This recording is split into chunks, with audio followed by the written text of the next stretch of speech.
थोड़ी देर में 10 बजने वाले हैं और हमारे बहुत सारे नए दर्शक इस वक्त हमें ज्वाइन कर रहे हैं, इसलिए हम सभी नए दर्शकों का स्वागत करते हैं और हम विश्लेषण के सिलसिले को आगे बढ़ाएंगे। लेकिन इससे पहले देखिए इस वक्त की बड़ी खबरें नॉनस्टॉप न्यूज में।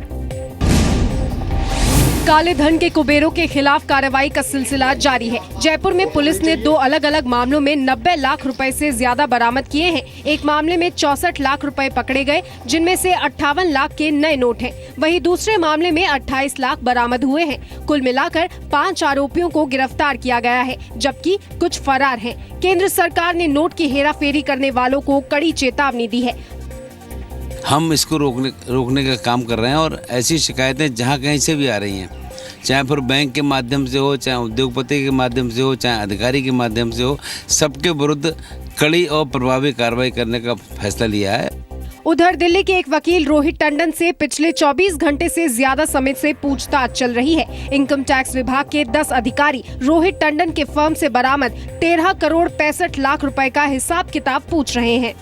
सूत्रों के मुताबिक रोहित टंडन के 18 बैंक खातों के बारे में पता चला है, जिनमें से एक विदेश में हो सकता है। सूत्रों के मुताबिक रोहित टंडन के संबंध ऑगस्टा वेस्टलैंड हेलीकॉप्टर घोटाले में गिरफ्तार वकील गौतम खेतान से भी है। शनिवार को रोहित टंडन के यहां छापेमारी में मिली रकम में से 2.5 करोड़ से ज्यादा नए नोट हैं। नोट छापने में तेजी लाने के लिए अब सेना की मदद ली जा रही है। मध्य प्रदेश के देवास बैंक नोट प्रेस में सेना के करीब 200 जवानों को नोट छापने के काम में मदद के लिए लगाया गया है। ज्यादातर जवान ग्रेनेडियर्स रेजिमेंट ग्वालियर से आए हैं। कुछ जवानों को महू से भी भेजा गया है। देवास बैंक नोट प्रेस के करीब 1200 कर्मचारी अब तक रोज लगभग 1 करोड़ 20 लाख नोट ही छाप पा रहे थे, जबकि सूत्रों के मुताबिक उन्हें रोजाना 1 करोड़ 80 लाख नोट छापने का लक्ष्य दिया गया था। नोट की छपाई का लक्ष्य पूरा नहीं होने की वजह से रिटायर्ड कर्मचारियों को भी काम पर आने को कहा गया, लेकिन बहुत कम कर्मचारी ही काम पर लौटे और इसी के बाद सेना को नोट छापने के काम में लगाने का फैसला लिया गया। कहा यह जा रहा है कि सेना के जवान अगले 3 महीने तक प्रेस में नोट छापने के काम में मदद करेंगे। आज आधी रात से कार्ड से पेट्रोल डीजल लेना सस्ता होगा। कार्ड के जरिए पेट्रोल पंप पर भुगतान करने पर 0.75% की छूट मिलेगी, यानी 2000 का पेट्रोल या डीजल भरवाने पर 15 रुपए का डिस्काउंट मिलेगा। दिल्ली में 1 लीटर पेट्रोल पर 49 पैसे की छूट मिलेगी, जबकि डीजल पर 41 पैसे प्रति लीटर की छूट मिलेगी। क्रेडिट या डेबिट कार्ड के अलावा ई वॉलेट और मोबाइल वॉलेट के जरिए भुगतान करने पर भी ये छूट मिलेगी। ऑनलाइन लेन देन को बढ़ावा देने के लिए वित्त मंत्री अरुण जेटली ने पिछले हफ्ते इस छूट का ऐलान किया था।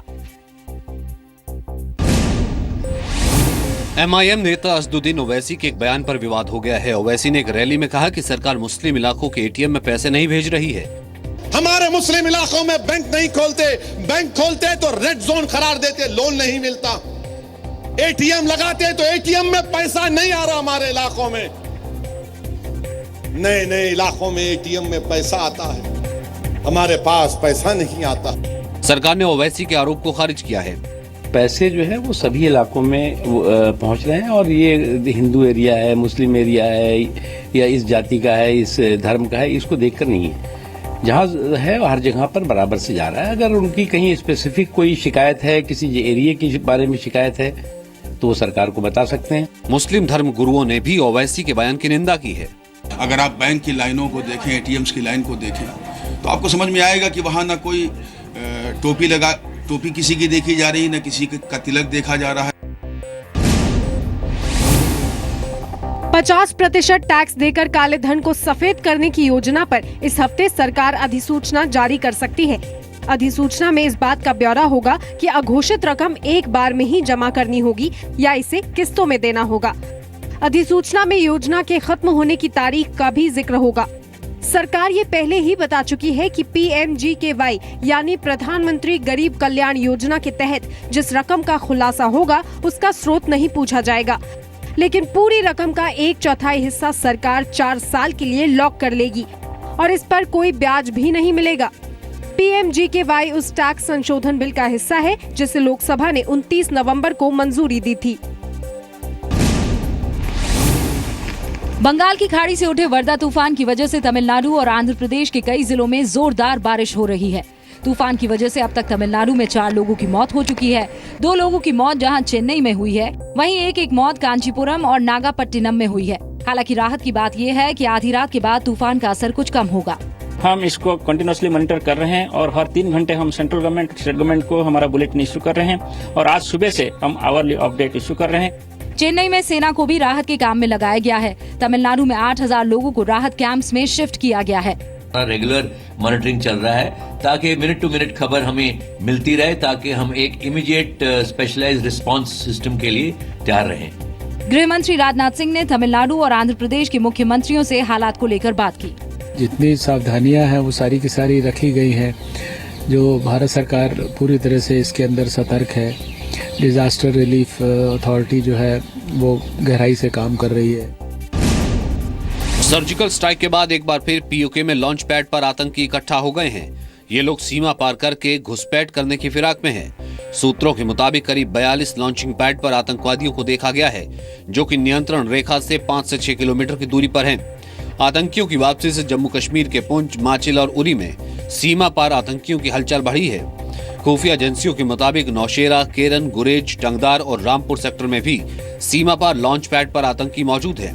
29 सितंबर को सर्जिकल स्ट्राइक कर सेना ने आतंकियों के कई लॉन्च पैड तबाह कर दिए थे। पाकिस्तान के army chief general Qamar Javed Bajwa ने पाकिस्तानी खुफिया एजेंसी आईएसआई के प्रमुख रिजवान अख्तर को हटा दिया है। लेफ्टिनेंट जनरल नवीद मुख्तार को आईएसआई का नया महानिदेशक बनाया गया है।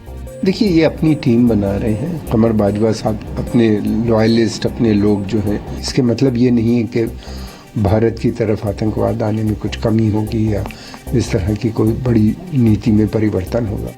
सर्जिकल स्ट्राइक के बाद से ये माना जा रहा है कि रिजवान अख्तर को वक्त से पहले हटाया जा सकता है। अख्तर ने नवंबर 2014 में पद संभाला था। उन्हें 3 साल तक आईएसआई का प्रमुख रहना था।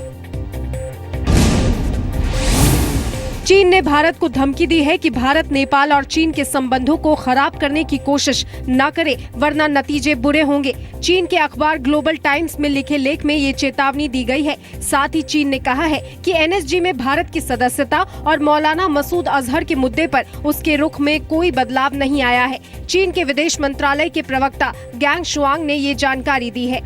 जहां तक परमाणु आपूर्तिकर्ता समूह के लिए भारत के आवेदन और 1267 प्रस्ताव के मुताबिक मसूद को आतंकवादी के तौर पर सूचीबद्ध करने के संबंध में चीन के रुख में कोई परिवर्तन नहीं हुआ है। 3 दिन पहले विदेश सचिव एस जयशंकर ने कहा था कि चीन को एनएसजी में सदस्यता हासिल करने की भारत की कोशिशों को राजनीतिक रंग नहीं देना चाहिए।